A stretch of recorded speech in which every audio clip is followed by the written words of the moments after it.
When Clara Whitmore first arrived in Pine Hollow, the road was still wet from melted frost, and the mountains behind the valley held onto the last silver traces of winter. Her truck was older than most vehicles that passed through town, its paint dulled by years of weather and trail, and the small wooden trailer hitched behind it carried everything she owned. The cabin she had purchased sat at the edge of the forest, slightly elevated above a narrow stream that curled through the land like a quiet ribbon. It was too much to look at just a single-story wooden structure with a sloped roof, and a porch barely wide enough for 2 chairs. But it was hers. The first thing the neighbors noticed was the truck or the trailer, or even Clara herself stepping out in a thick wool coat and worn leather boots.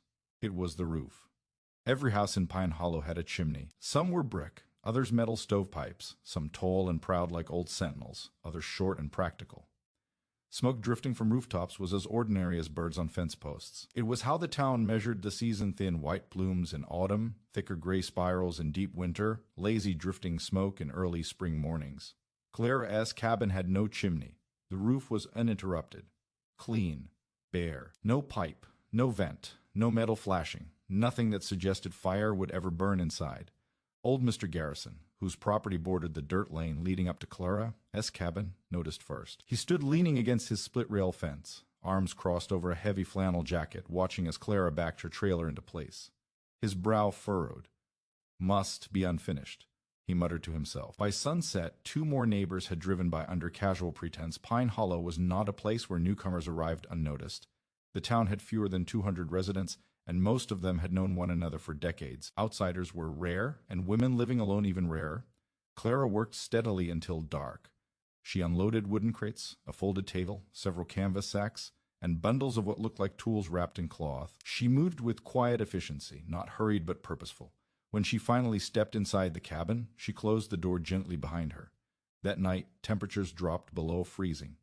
The next morning, smoke rose from every house in the valley except hers. Mrs. Turner, who lived 2 properties down, made her morning tea by the window that faced Clara's land. She always liked to watch the sunrise glow pink over the trees. It was during this routine that she noticed the absence. No smoke. She leaned closer to the glass. Strange, she whispered. By afternoon, word had quietly begun to circulate. Did you see the new place? No chimney. How is she planning to heat it? One tea lasts long once winter sets in. Pine Hollow winters were not forgiving. Snow could arrive suddenly and stay for weeks. Nights dipped well below freezing. Even long-time residents prepared months in advance, stacking cords of firewood, sealing windows, reinforcing stovepipes. Clara, meanwhile, appeared unconcerned. Over the next few days, neighbors observed her routine from a polite distance. She walked the property boundary in the mornings, surveying the trees and underbrush. She carried a small notebook and occasionally stopped to jot something down. In the afternoons, she hauled fallen branches into neat stacks near the rear of the cabin. But she never carried firewood inside. That detail became another small whisper. She's collecting wood, but not using it. Maybe she does know how to build a proper fire. Maybe she's waiting on a contractor. Mr. Garrison eventually decided to introduce himself. It was the decent thing to do. He approached her one afternoon as she knelt near a cluster of young saplings, examining the soil. "You planning to put a chimney in?"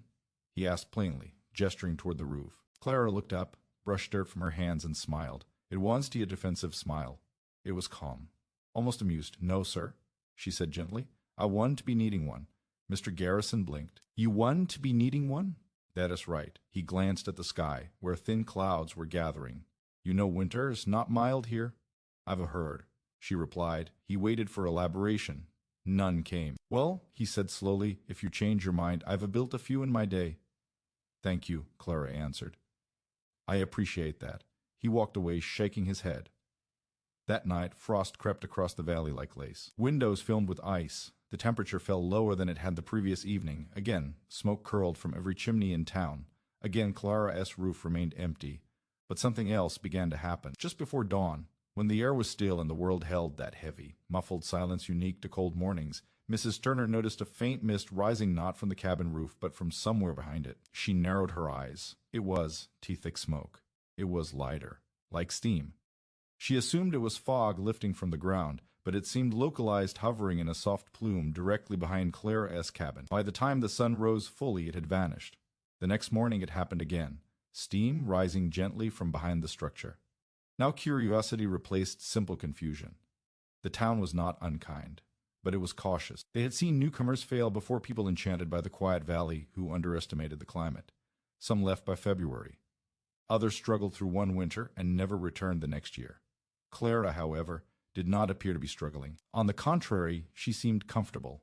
She wore thick sweaters but never hurried. She fetched water from her outdoor spigot without visible distress.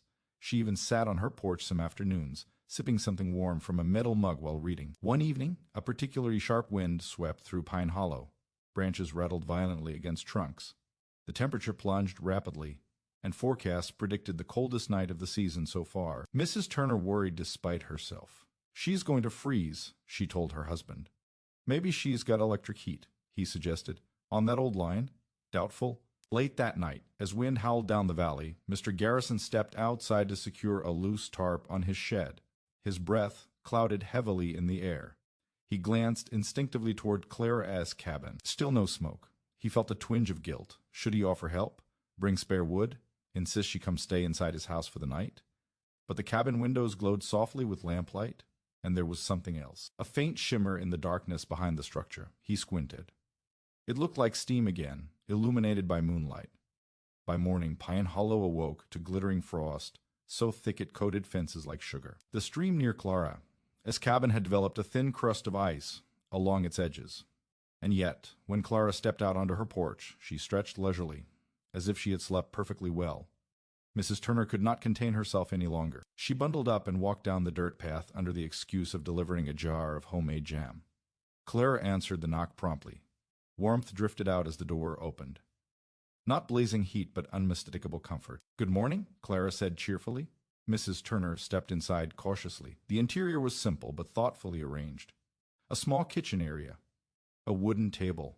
Shelves lined with jars and books. A woven rug covered the floorboards, but there was no wood stove, no fireplace, no heater humming in the corner. "How are you keeping warm?" Mrs. Turner blurted before she could stop herself. Clara tilted her head slightly. "Oh, I manage." "With what?" Clara smiled again, that same composed smile she had given Mr. Garrison. "Careful planning," she said. Mrs. Turner looked around once more, searching for hidden vents or pipes. She found none. "You really don to have a chimney?" she murmured. "No." Clara replied gently. "I don tea. Outside." The wind softened. The morning sun broke through pale clouds, illuminating the valley in sharp winter light. Behind the cabin, unseen from the doorway, the faintest thread of steam rose into the cold air, quiet, steady, almost secretive. And across Pine Hollow, neighbors continued to watch that roof, waiting for smoke that never came. By the second week of Clara's arrival in Pine Hollow, the absence of a chimney had evolved from a passing curiosity into a quiet obsession. In small towns, mysteries remain small for long. They stretch, gather detail, and slip into daily conversation the way wood smoke slips into wool coats. Clara had become a topic without ever meaning to be one. It started at the general store. The bell above the door jingled as Clara stepped inside one late afternoon, shaking frost from her sleeves. The store smelled of coffee grounds, burlap sacks, and pine cleaner. A handful of locals stood near the counter discussing weather forecasts and the upcoming snow. Conversation slowed. Not stopped, but softened. Clara moved calmly down the narrow aisles, selecting flour, oats, lamp oil, and a coil of thin copper tubing from the small hardware section in the back. That last item did not go unnoticed. Mrs. Dalton, who ran the register, cleared her throat. "Settling in all right?" "Very well, thank you," Clara replied warmly. "Cold enough for you?" "I've known colder." A few men exchanged glances. Mrs. Dalton scanned the copper tubing. "Planning some plumbing work." "Something like that." The ambiguity lingered in the air after Clara left. "What does she need copper for?" One man muttered, "Maybe she is installing something after all," another said. But still no chimney. Mrs. Dalton reminded them quietly. The rumors shifted tone. At first they had been concerned. Now they carried an edge of suspicion. She must be running electric heaters. On that old grid line? It'll trip the breakers? Maybe she's got a generator hidden somewhere. Or propane. No tank on her property. The truth was, Pine Hollow prided itself on self-sufficiency. People chopped their own wood, repaired their own roofs, canned their own food. Heating your home was not merely practical, it was cultural. Smoke from your chimney signaled preparation, responsibility, belonging. Clara's roof, silent and bare, suggested something else entirely. One evening, at the weekly gathering in the small town hall, a simple structure used for meetings and potlucks, the subject surfaced again. "She's not ignorant," Mr. Garrison said, surprising himself by defending her. "She knows what she's doing." "How do you know?" asked Mrs. Turner. "She is too calm not to." "But calm does keep you warm," someone replied. The room hummed with quiet agreement. The truth no one admitted aloud was this, Clara, as composure unsettled them. If she had struggled, if she had asked for help, if she had installed a temporary stovepipe through the wall, the town would have understood. But her quiet certainty disrupted their expectations. And then there was the steam. Every morning before sunrise, faint plumes rose from behind her cabin. Not from the roof, not from a visible pipe, from the ground somewhere beyond view. Children walking to the bus stop noticed it first. They whispered about it as if it were something magical. "It is like her house is breathing," one girl said. "It is ghosts," another boy insisted.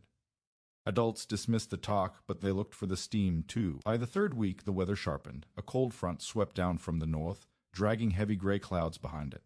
The valley dimmed under the weight of an approaching storm. Clara spent that day outside. She hauled wheelbarrow loads of brush, fallen branches, pine needles, damp leaves from the edge of her property toward a growing pile behind the cabin. She layered it carefully, not dumping it haphazardly, but arranging it in thick alternating rows. Brown, green, brown, green. Mr. Garrison watched from his field through binoculars he normally used to check livestock. "She's building something," he muttered. "What kind of something?" his wife asked. "Does it look like firewood storage?" That night the storm arrived. Snow fell heavily, thick flakes driven sideways by wind. Power flickered briefly in several homes. Chimneys roared louder as residents fed their stove extra wood. Inside her cabin, Clara lit a lantern and sat at her small table. The storm rattled the walls, but the interior remained steady. Warmth radiated subtly through the floorboards, not the sharp blast of a stove, something gentler, constant. She poured herself tea and opened a notebook filled with diagrams. Outside, buried under snow, the brush pile behind her cabin quietly transformed. The decomposition process had begun days earlier. Microorganisms, activated by moisture and oxygen trapped within the layered organic material, were breaking down plant matter. That breakdown released heat, a natural byproduct of composting at scale. Within the core of the pile, temperatures climbed steadily, not flame, not combustion, biological heat. But Pine Hollow did know that. All they saw the next morning was thick steam rising boldly through fresh snow. It was more visible now, dramatic against the white landscape. By mid-morning, 3 neighbors had walked past under flimsy excuses, just checking the road, making sure trees did fall, seeing if you needed help. Clara greeted each politely, though she did not invite them around back. "Everything all right?" Mrs. Turner finally asked, eyes drifting toward the steam plume. "Everything as fine," Clara replied. "You sure you are not burning something out there?" Clara smiled faintly. "Not in the way you were thinking." That answer only deepened the speculation. At the general store later that week, a new theory emerged. She's got some kind of illegal incinerator. Nonsense. Then what is steaming? Could be chemicals. Chemicals. City folks bring strange ideas. The fear one's tea loud, but it was present. Pine Hollow valued simplicity. Visible systems. Understandable mechanics. A wood stove was honest. You saw the fire. You fed it. You cleaned the ash. Whatever Clara was doing seemed hidden. Invisible heat felt suspicious. Another cold snap hit before Christmas. Temperatures plunged lower than any point so far that season. The kind of cold that stiffens door hinges and makes breath burn in your lungs. This time, the town truly expected failure. They waited for signs. Would she knock on someone's door? Would she drive into town looking desperate? Would she finally admit she needed a chimney? Instead, Clara walked to the stream at dawn, broke a thin layer of ice with a small tool, and filled 2 buckets calmly. Steam rose behind her cabin as usual. Her movements were unhurried. That was what unsettled them most. The following Sunday, Pastor Hale visited her cabin personally. "I just want to make sure you were prepared," he said kindly from her porch. "I appreciate that," Clara answered. "Winter can be humbling, I agree." He hesitated before asking directly, "How are you heating the place?" Clara considered him for a long moment. "Have you ever studied composting?" she asked instead. He blinked. "For gardening, for more than gardening." He chuckled politely. "Can say I have." She nodded once, as if that confirmed something. "Well," she said, "nature generates more warmth than we often realize." The pastor left with more questions than answers. Meanwhile, the rumors intensified. Some were practical. She is running pipes underground. Others bordered on myth. She is tapping into geothermal vents. There aren't geothermal vents here. How do you know? Children dared one another to sneak closer to the steam plume. One afternoon, two boys crept along the tree line until they reached a vantage point overlooking the back of Clara's cabin. What they saw puzzled them. The brush pile was enormous now and neatly constructed, taller than either of them. Snow melted from its surface even as it accumulated elsewhere. Thin metal coils peeked briefly from one side before disappearing underground. "It is not burning," one boy whispered. "No flames?" They ran back to town with their observations. By New Year's Day, Pine Hollow was divided into two camps, those convinced Clara would soon fail, and those beginning to suspect she understood something they did. The first real test came during a 3-day freeze that locked the valley in brittle silence. Water pipes burst into older homes. One family, as wood pile, ran dangerously low. Clara's cabin remained steady. No emergency deliveries. No frantic trips to town. And every dawn, that quiet column of steam rose faithfully behind her house. Mrs. Turner stood at her kitchen window on the third morning of the freeze and sighed. "She's not freezing," she admitted. "No," her husband agreed. "She's not." The tone of conversation began to shift. Curiosity replaced mockery. Concern softened into intrigue. At the next town gathering, Mr. Garrison spoke up again. "She's not foolish," he said firmly. "We've been assuming that. Maybe we're wrong." Silence settled. "What if she's onto something?" He continued. "Like what?" "Like a different way." No one responded immediately. Change rarely announces itself with certainty. It begins as discomfort. Clara Whitmore, with her chimneyless cabin and rising morning steam, had become that discomfort. Back at her property, she added another careful layer to the brush pile green clippings, followed by damp straw. She adjusted a small valve connected to a buried pipe. Warm water circulated silently beneath her cabin floor. Inside, she hung a wool sweater near the window and opened her notebook again, making small measurements beside previous entries. Outside, snow began to fall once more. Across Pine Hollow, Chimney smoked steadily against the gray sky, and one roof remained clean and bare, unchanged, defiant, and quietly rewriting everything the town thought it understood about heat. The morning the truth began to unravel started colder than any before it. A brittle stillness had settled over Pine Hollow overnight, the kind of cold that did move with wind but pressed down like weight. Every sound carried sharply, boots crunching on snow, a distant gate creaking, the faint crack of ice expanding along the stream. Frost webbed across windows in intricate white patterns, and smoke from the town. Chimneys rose straight into the pale sky without drifting, except from Clara's cabin. As always, her roof stood bare, but the steam behind it was thicker now, the faint whisper it had been weeks ago. It rose in visible waves, curling into the air in heavy, white coils that glowed faintly in the early light. Against the frozen stillness of the valley, it looked almost alive. Mrs. Turner saw it first that morning.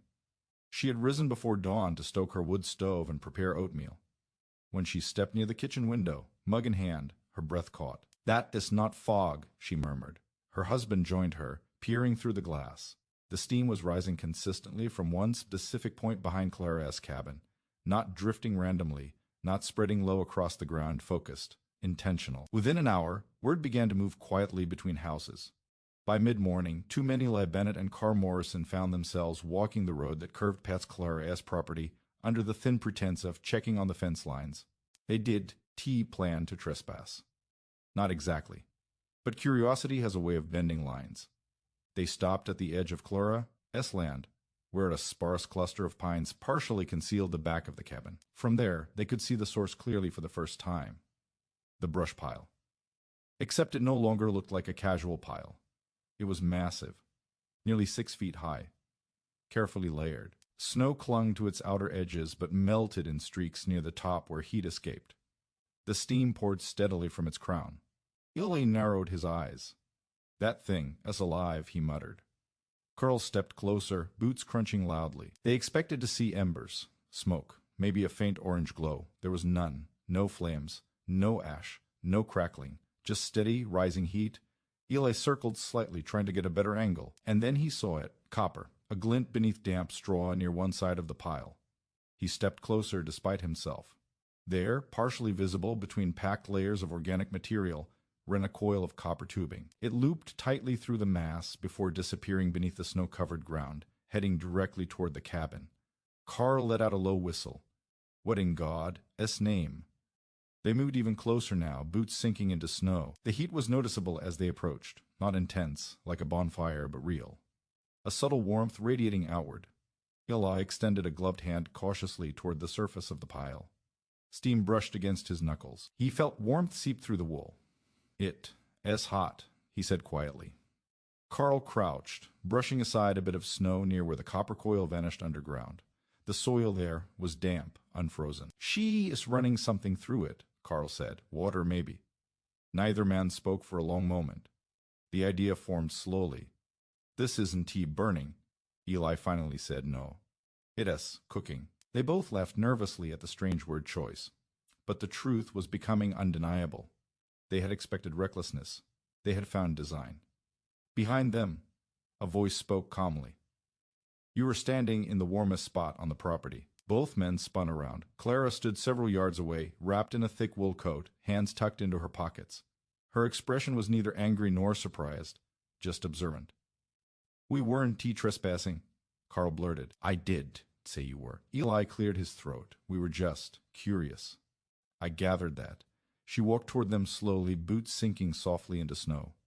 As she approached the brush pile, she placed her hand flat against its side, almost affectionately. "It's compost," she said simply. Carl frowned. "Compost does tea steam like this." "It does," Clara replied gently, "if you build it large enough and balance the carbon and nitrogen correctly." Eli glanced at the copper coil. "And that?"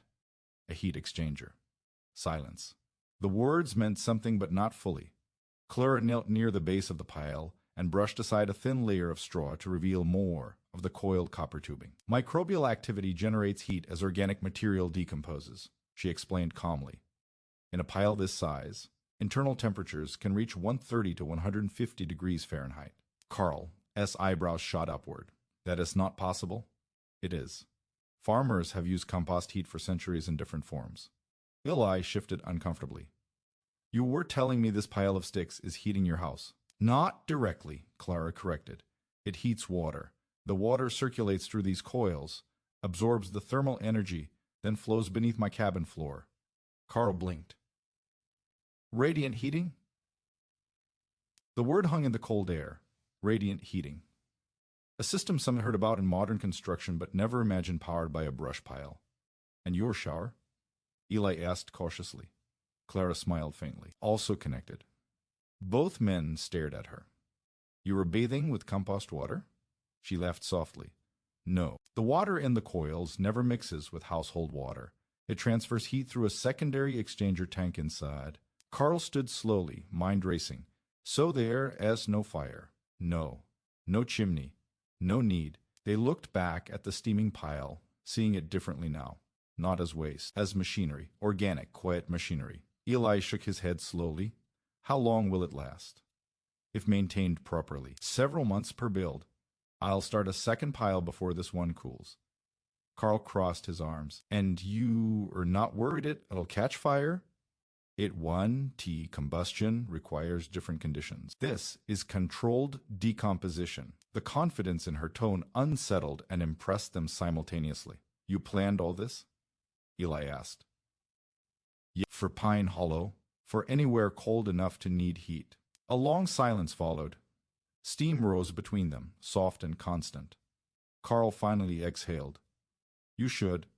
Vi just told us." Clara met his eyes. "Would you have believed me?" Neither man answered, because the honest answer was no. They would have laughed. They would have dismissed it. They would have warned her against foolishness. Instead, she had allowed them to discover it. Word spread through town before noon. Eli and Carl did not intend to gossip, but their expressions alone gave everything away. When they entered the general store, "She's not burning it," Carl said bluntly when pressed. "Then what?" "It's compost." Laughter erupted at first, but then Eli described the copper coils, the underground piping, the heat you could feel standing near it. The laughter faded. "That is impossible," Mrs. Dalton whispered. "She is heating water with rotting leaves?" Someone said incredulously. "Yes," Eli replied, "and it is working." By afternoon, more neighbors found reasons to walk past Clara's property. She did not stop them. She did not invite them either. But she did not hide. From a respectful distance, townsfolk observed the brush pile.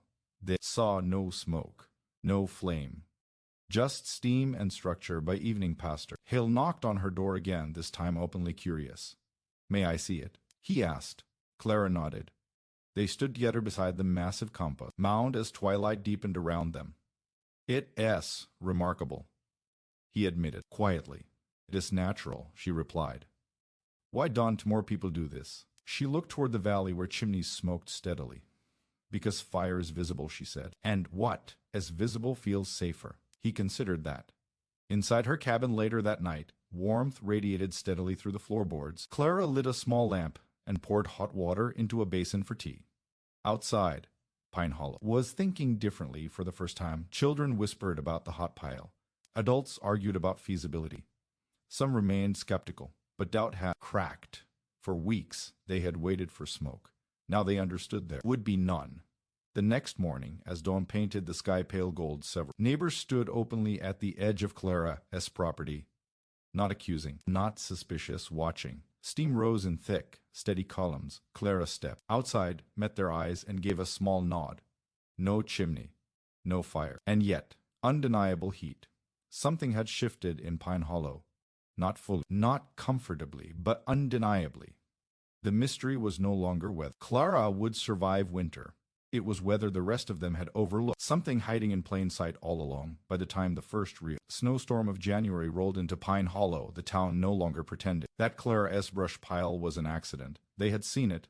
They had felt the warmth radiating from it. They had heard her calm explanation about microbial heat and circulating water, but understanding a thing in theory and trusting it in practice were two very different matters. Storm warnings crackled over the local radio station 3 days in advance. Temperatures were predicted to drop lower than any so far that winter. Winds would be strong enough to drift snow against doors.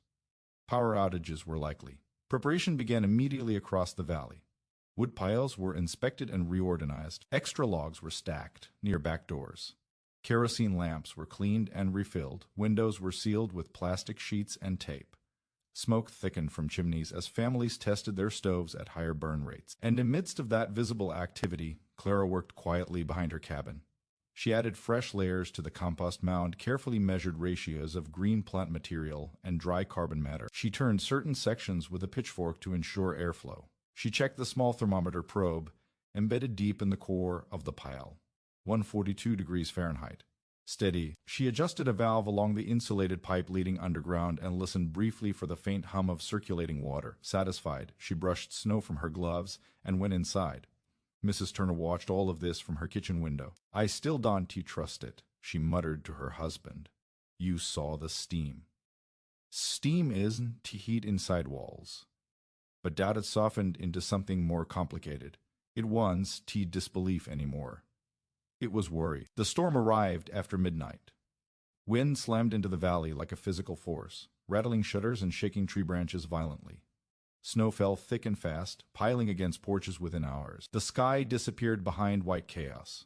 By dawn, Pine Hollow was buried. Roads were impassable. Power flickered twice before finally failing completely in the eastern stretch of the valley.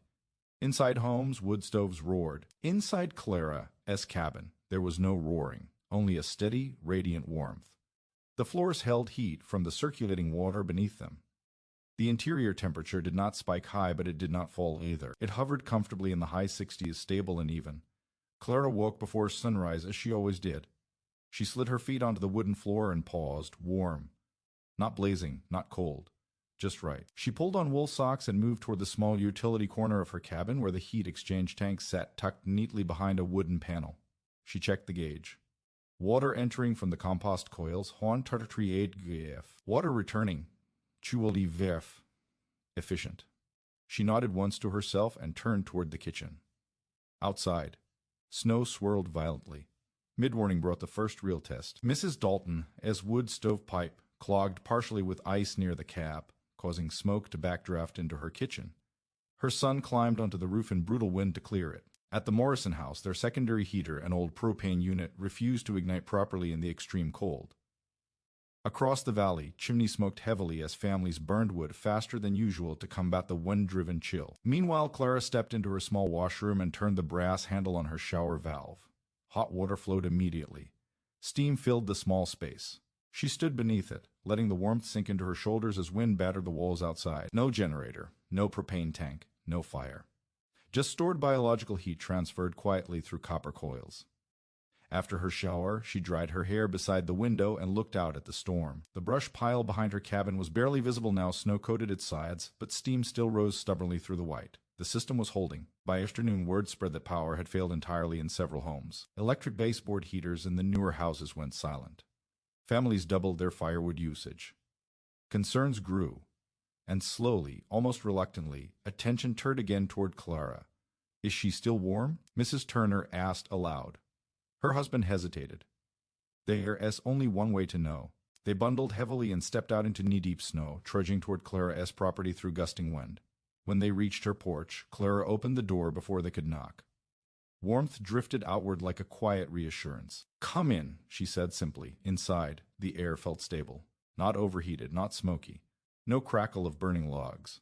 Mrs. Turner removed her gloves slowly, scanning the room as if expecting some hidden furnace to reveal itself. "You're comfortable," she said. "Yes. How?" Clara gestured gently toward the floor. "The water is circulating well today. The colder it gets outside, the more efficient the temperature gradient becomes." Mrs. Turner frowned slightly. "Gradient?" "Heat moves from hot to cold." Clara explained calmly. "The larger the difference between the compost core and the outside air, the stronger the transfer." Her husband crouched and placed his hand flat against the wooden floorboards. He felt it instantly. Subtle, even warmth rising upward. Radiant heat. No hot spots. No cold corners. "How long will it last?" he asked. "This pile. Another month, maybe 6 weeks before it cools significantly. And then?" "I've already begun building the second one." Mrs. Turner blinked. "You planned 2. "I planned 3, Clara replied. Silence filled the room except for the distant howl of wind. That afternoon, the storm intensified further. Visibility dropped to near zero. Drifts blocked doors completely in some homes. At the Garrison property, a heavy branch snapped under ice weight and crashed against the side of their barn. Mr. Garrison spent hours clearing debris in frigid air. By evening, several families were rationing wood, concerned about how long the storm would last. Clara stepped outside briefly to inspect the brush pile. Snow had formed a thick insulating layer across its top, ironically helping retain internal heat. Steam escaped in defined channels where she had left vent gaps. She pressed her gloved hand against the side again.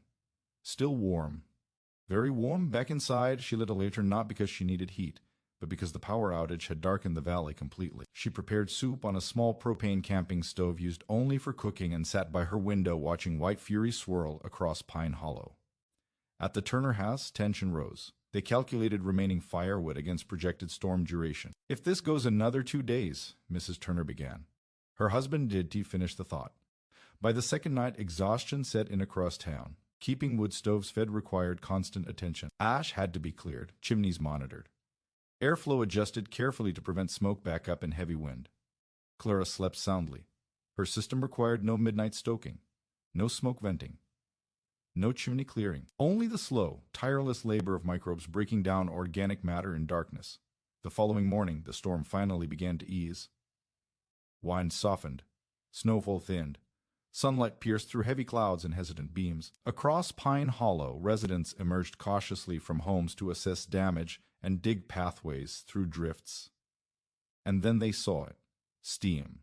Still rising behind Clara's cabin. Steady, confident. It was no longer faint or curious. It was undeniable. Eli Bennett trudged over first this time, not hiding his intent.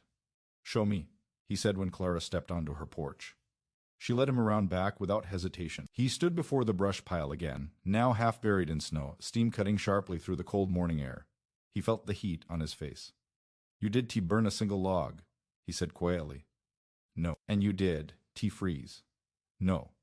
He looked toward his own house in the distance, chimney still smoking heavily. "How much wood did we burn these last 2 days?" he muttered. Clara did answer. She did need to. By afternoon, others followed. Carr Morrison came. Mrs. Dalton came. Even Mr. Garrison arrived, leaning heavily on his walking stick as he examined the structure closely. "It's engineering," he said finally. "Just not the kind we are used to." Clara nodded. "Nature as engineering." He looked at her long and hard. "You ever think about teaching this?" She hesitated. I wasn't sure anyone would want to learn. He glanced at the steam rising in clean white columns. I think they might now.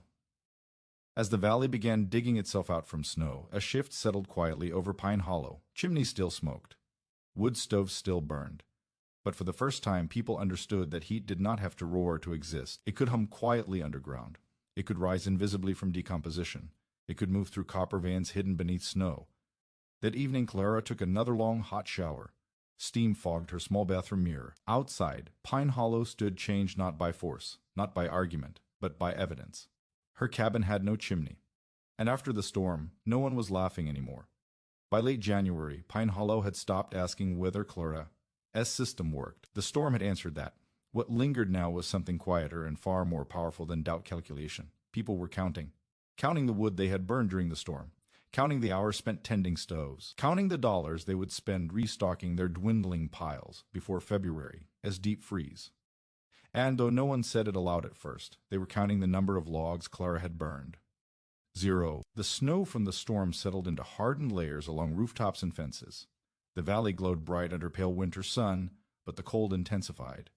February carried a different kind of chill, less dramatic than a blizzard, more relentless. Nights stretched longer. The air felt thinner. Breath seemed to freeze before fully leaving the lungs. This was the stretch that tested endurance, and Pine Hollow prepared accordingly. Wood deliveries arrived from the next county. Chainsaws echoed through the forest as residents cut fallen timber to replenish stacks. Chimneys smoked steadily from dawn until late night. Behind Clara's cabin, steam continued to rise. But something else was happening too. The first compost pile was beginning to cool. Not dramatically, not suddenly, but subtly. Clara saw it in the numbers first. She checked the probe each morning before sunrise. 142 degrees, 139, 136. The decline was gradual, exactly as expected. Inside her cabin, the radiant floors still held warmth, but the margin was shrinking. She adjusted flow rates to optimize transfer efficiency. She insulated one section of exposed pipe more carefully. Then she walked to the far side of her property where a second, even larger foundation of organic material waited. She had begun building it weeks earlier, quietly and methodically. Brown leaves collected in autumn, wood chips gathered from a tree trimming service 2 towns over, green clippings from winter pruning, kitchen scraps saved diligently. Layer by layer, she built the structure taller than the first. This time, several neighbors watched openly, not from a distance, up close. Eli Bennett stood with his hands on his hips one afternoon as Clara worked. "You were making another one already?" "Yes. Thought the first one was still hot." "It is, but heat curves downward over time. I need overlap." "Overlap. So there's no gap." He scratched his beard thoughtfully. "Like keeping a second stove ready before the first goes out." Exactly. He nodded slowly, the comparison settling into familiar understanding. Word spread quickly she was building a second pile, not because the first had failed, because she had planned for transition. That detail impressed Pine Hollow more than the steam ever had. Preparation was a language they understood. Meanwhile, woodpiles across town continued shrinking at steady rates. Mrs. Dalton calculated that she would need another cord before winter ended. Carl Morrison discovered rot in a section of his stacked wood, forcing him to discard part of it. Mr. Garrison, aging and less physically able to split heavy logs for long hours, found himself pacing his burn cycles more carefully than ever before. And every morning, steam rose behind Clara's cabin, sometimes from one pile, sometimes faintly from the second, as microbial activity awakened. The real turning point came during the February freeze. Unlike the storm, this cold arrived quietly. No wind, no snow. Just a slow, merciless drop in temperature over 5 consecutive nights. By the third night, thermometers in town read -12 degrees Fahrenheit. Wood consumption skyrocketed. Chimneys burned almost constantly. People slept in shifts to keep fires alive. At 2 a.m. on the 4th night, Mrs. Turner's wood stove fire dwindled dangerously low while she and her husband slept. The temperature in their house dropped sharply before they woke shivering. She hurried to relight it, hands trembling. Later that morning, exhausted and irritated, she stood at her window watching steam rise behind Clara's cabin again. No smoke, no midnight stoking, no frantic kindling search. Just steady vapor and brutal cold. Something inside her shifted. Not jealousy. Recognition. That afternoon, she walked directly to Clara's property without excuse. "Teach me," she said plainly when Clara opened the door. Clara studied her face carefully. "You were serious." "Yes." Are you prepared for the labor? Mrs. Turner almost laughed. You think I don't know labor? Clara smiled slightly. It has different labor, more planning than chopping. Mrs. Turner glanced toward the brush piles. I'll learn. They spent the next hour outside despite the cold. Clara explained carbon to nitrogen ratios in simple terms. Browns and greens, moisture balance, oxygen flow. Size thresholds required to sustain thermophilic activity. Mrs. Turner listened intently. So it's not just a pile of sticks, she said finally. No, it is a living system. And if I build one too small, it one to reach necessary temperatures. And too dry, it stalls, and too wet. It suffocates. Mrs. Turner exhaled slowly. It's like tending livestock. Clara nodded. Exactly. That comparison sealed it. Livestock were understood. Compost microbes were not, but if they behaved similarly in principle, they could be managed. Within days, Eli Bennett began constructing his own smaller version under Clara's guidance. Carl Morrison followed, though skeptically. I still trust fire more, he muttered while layering wood chips. You can keep both, Clara replied. That sentence spread almost as quickly as steam had weeks earlier. You can keep both. The idea of replacement had frightened Pine Hollow. The idea of supplementing did not. By mid-February, 3 properties in the valley had active compost heat piles, none as large or efficient as Clara as yet, but functional. Steam rose now from more than one location in the mornings. Chimney still smoked, but slightly less. Clara monitored her first pile carefully as temperatures dipped toward 120 degrees. The second pile, meanwhile, surged upward rapidly as microbial colonies established themselves. 125, 148. The overlap was working perfectly. Inside her cabin, water temperature stabilized again. She adjusted a valve one evening and felt the floor grow warmer beneath her feet. The system had transitioned seamlessly. No gap. No cold night. No emergency wood burning. Across town, Mr. Garrison visited Clara with a notebook in hand. Write it down for me, he said gruffly. The measurements. The ratios.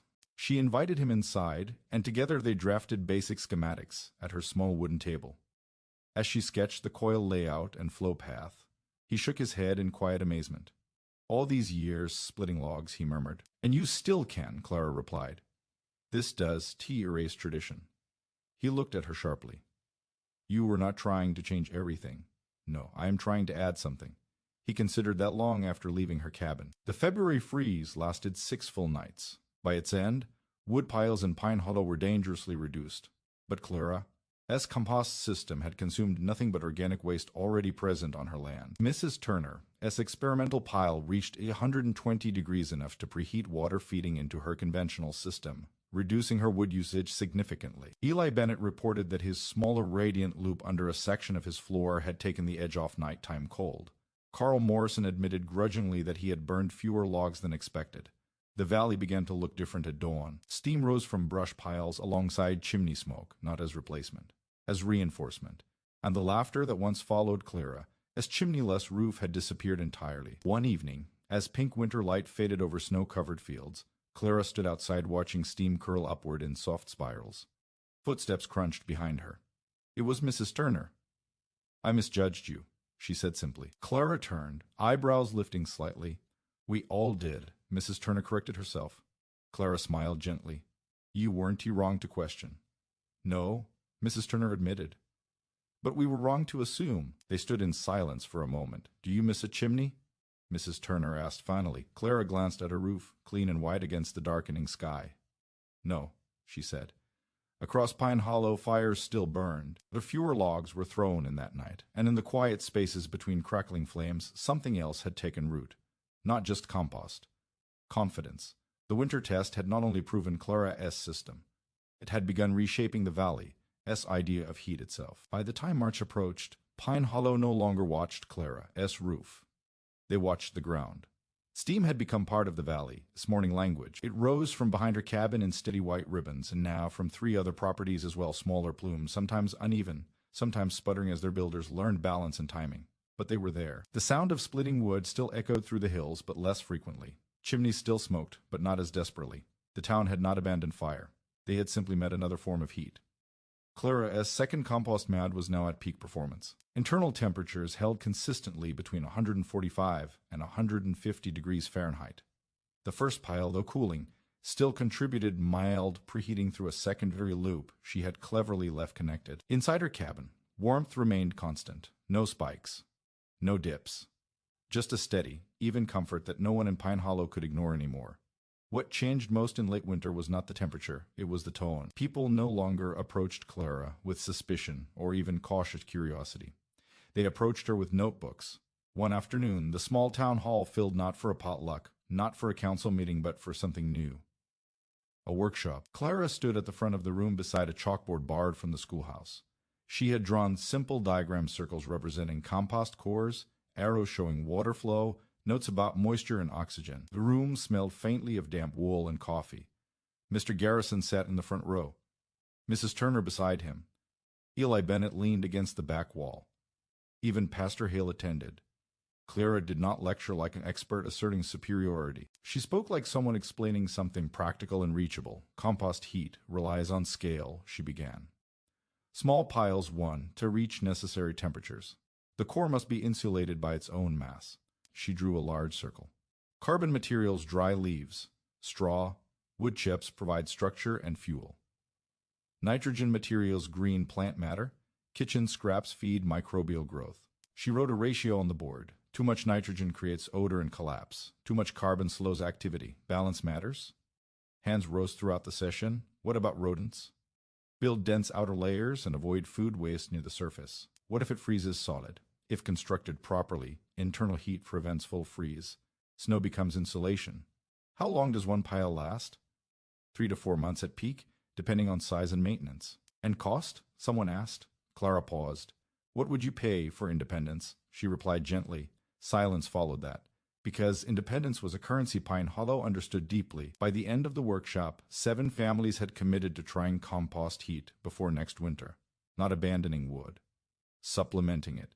Outside, evening light stretched long across melting snowbanks. Drips began forming along roof edges as daytime temperatures edged above freezing for the first time in weeks. The valley was shifting seasons and shifting habits. Over the next several weeks, Clara visited properties to help troubleshoot early builds. Elias' pile ran too dry. Initially, she advised adding water and more green material. Mrs. Dalton's collapsed in one section. She helped restructure it with more carbon layering. Each visit deepened trust. Each adjustment reduced wood consumption further. Children began calling the brush mounds heat hills. They played near them cautiously, warned not to disturb outer layers. Steam fascinated them, proof that something invisible was working beneath their boots. By late March, the snow retreated significantly. Mud replaced ice. The stream beside Clara's cabin swelled with meltwater, rushing louder each day. Her first compost pile had cooled almost entirely now, internal temperatures dropping below 100 degrees. She dismantled part of it carefully, revealing dark, rich compost within. She spread it across her small garden plot. The cycle continued. Heat had become soil.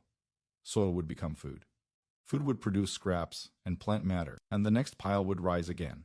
Pine Hollow noticed that too. Nothing wasted. Nothing burned to ash and lost to wine. Even Mr. Garrison, who had built chimneys for decades, stood beside Clara's garden one afternoon, watching her turn finished compost into earth. You were heating your house and feeding your land with the same system, he said quietly. Yes. He shook his head slowly, but there was no disbelief in it, now only respect. April arrived with cautious green shoots pushing through thawed soil. Chimneys smoked less frequently. Some days, not at all, but Clara's cabin never had. That fact had transformed from oddity to symbol. Visitors from neighboring valleys began hearing about Pine Hollow, steam houses. A farmer from 2 towns over drove in one Saturday to see the system firsthand. He left with sketches and measurements. Clara remained modest throughout. This isn't mine, she told him. It is nature's process. But Pine Hollow knew something else. It was hers in spirit. She had been the first to trust it fully, the first to risk a winter without visible fire. One evening in mid-April, as golden light spilled across the valley, the town gathered outside again, this time not because of storm or fear. They gathered near Clara's property for something simple, a shared meal. Long wooden tables were set up between properties. Food covered every surface: bread, stew, roasted vegetables, pies. Laughter drifted easily through warming air. Behind the cabin, the second compost mound still released faint steam into the cool dusk. Mrs. Turner stood beside Clara, watching it. "You changed this place," she said softly. Clara looked genuinely surprised. "I didn't mean to. That is usually how it happens." Across the tables, Mr. Garrison raised a glass. To Clara, he called out gruffly, "For proving heat does always need a chimney." Laughter followed, but it was warm laughter now, not mocking. Glasses lifted. Steam curled upward gently behind them. As night settled, several small fire pits were lit for atmosphere more than necessity. The flames crackled lightly, casting familiar orange glow across smiling faces. But beneath the ground in more than 1 yard, water continued circulating quietly through copper veins. Heat moved invisibly, sustainably, steadily. Later that night, when everyone had returned home and the valley grew quiet again, Clara stepped onto her porch alone. The air was cool but no longer biting. Frogs had begun calling faintly near the stream. She looked up at her roof, still smooth, still chimneyless, and she smiled, because what had once been absence had become intention. Pine Hollow would always burn wood. That tradition would not vanish. But now, beneath the smoke, beneath the old ways, something new had taken root. A different understanding of warmth, not louder, not dramatic, but enduring. And as steam rose softly into the darkening sky one more time, it no longer looked mysterious. It looked like progress,